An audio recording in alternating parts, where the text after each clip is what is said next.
everybody. PDX Unicorn again. Thanks for joining us. Tamara Stone, Bruhner, and we are just going to talk about what? Those people that are on the fence where, you know, your uncle told you, don't buy a house. Don't now buy a that's house crazy. right now. What are you talking about? That's nuts. Okay, I love this. We're going to kind of turn and have just a conversation between the two of us, and like maybe it vibes with you, maybe it doesn't. Please like and subscribe and comment below as to if you have any questions, you want to work with us, all the great things. So, okay, yeah, this happens to me all the time. Yeah. That I'm at a party or at somebody's house and they hear the word realtor. Oh, you're a realtor? Oh my God, this market is so crazy. Houses are so expensive and interest rates are so high. What do we say to this?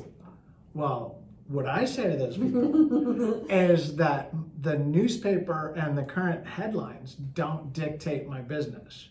And the other thing that I look at is when they go, well, the housing market's going crazy. Okay, great. Everybody thinks we're just making money hand over fist. Right. I'm not a millionaire. Are you No, a millionaire? I'm not a millionaire.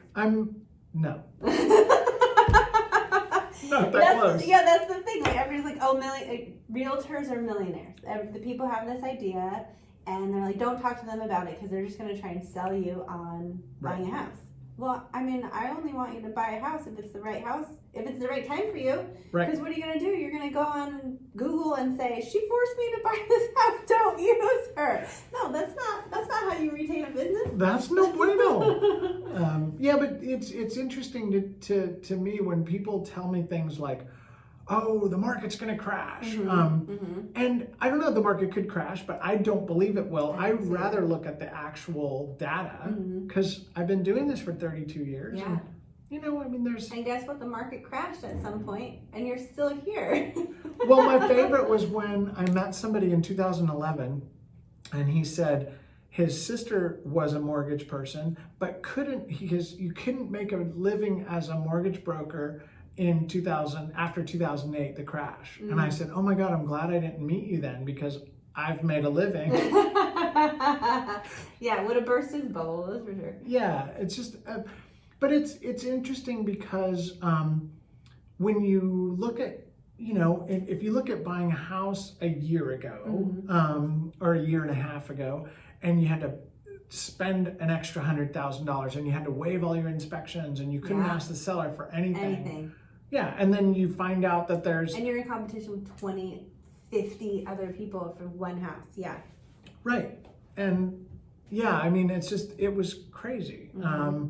So when now it's a different animal and you can maybe get a little bit off of the price. You can get the seller to help you with some of the closing costs. You can ask for repairs and get those taken care of. You can buy down your rate now with the seller's money. There's all kinds of things you can do. All kinds of options, yeah. And so I remember I'm trying to remember what year it was, but we were buying our house like probably 25 years ago, and we were looking at it. It was $330,000, and Your current house? Not my current house, okay, but we way talked back. Previously about we don't stay in houses for 30 years anymore. Oh, we don't stay.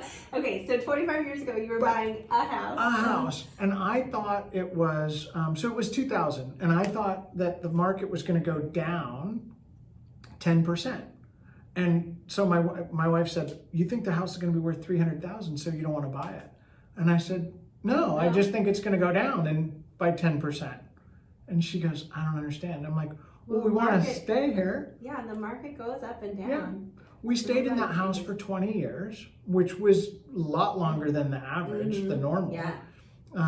But how many loans did we have on it? 5 or 6 different loans during that time frame. Refinancing. And the house didn't go down in value. You know, that $330,000 house went up to value of like $480.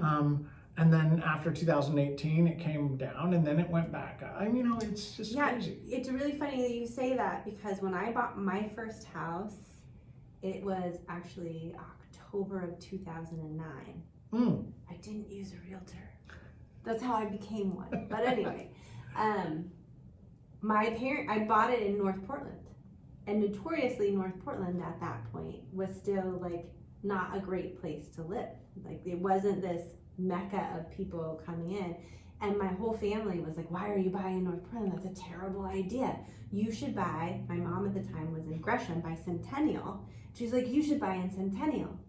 Well, I bought my house in 2009.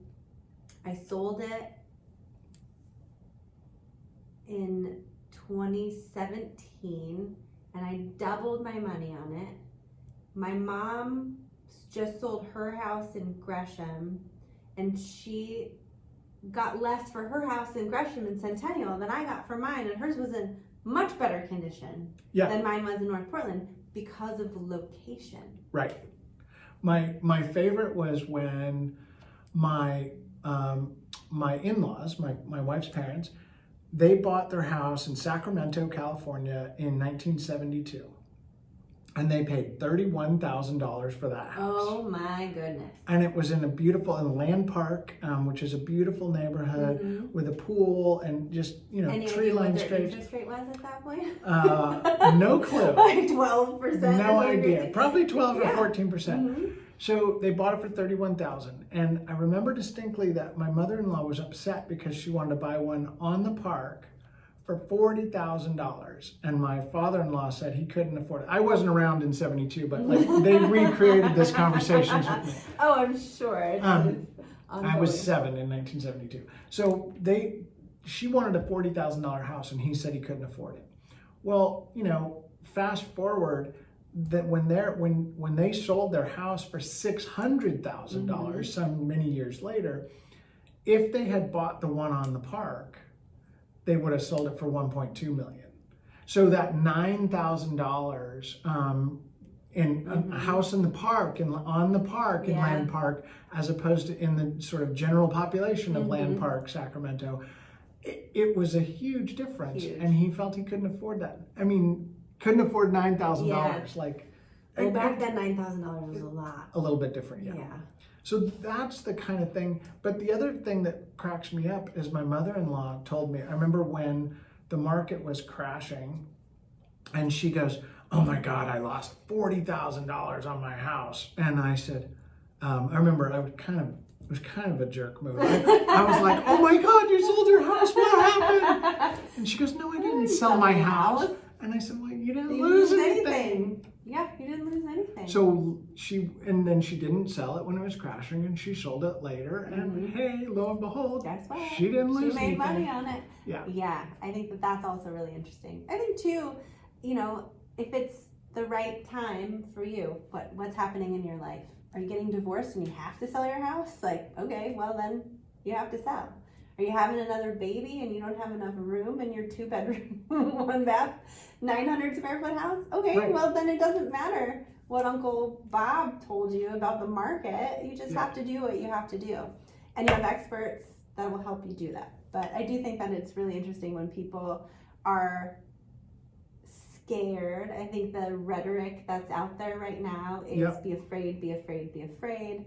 But, when you think about it historically and in terms of, okay, well, can I afford it now? Because that's always the question. Even when your in-laws were buying way back in the day, what could he afford? Right, exactly. He could afford 31 versus 40. And it's the same thing now. Maybe you can afford 4 and not 5, but it doesn't mean it's not a good time to buy or sell, because the market is always changing. Right, and if you buy a house now at a higher interest rate than last year's interest rates, we expect interest rates to come down in the next couple of years. And so because inflation is easing, and when that happens, mortgage rates go down. So we expect you to be able to refinance down the road. I don't want to say we absolutely can, and I don't know when, but it's just...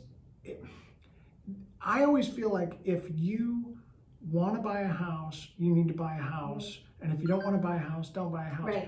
But if you're going to try and time it, if you think about it, okay, so you've got your retirement, your IRA, your 401k.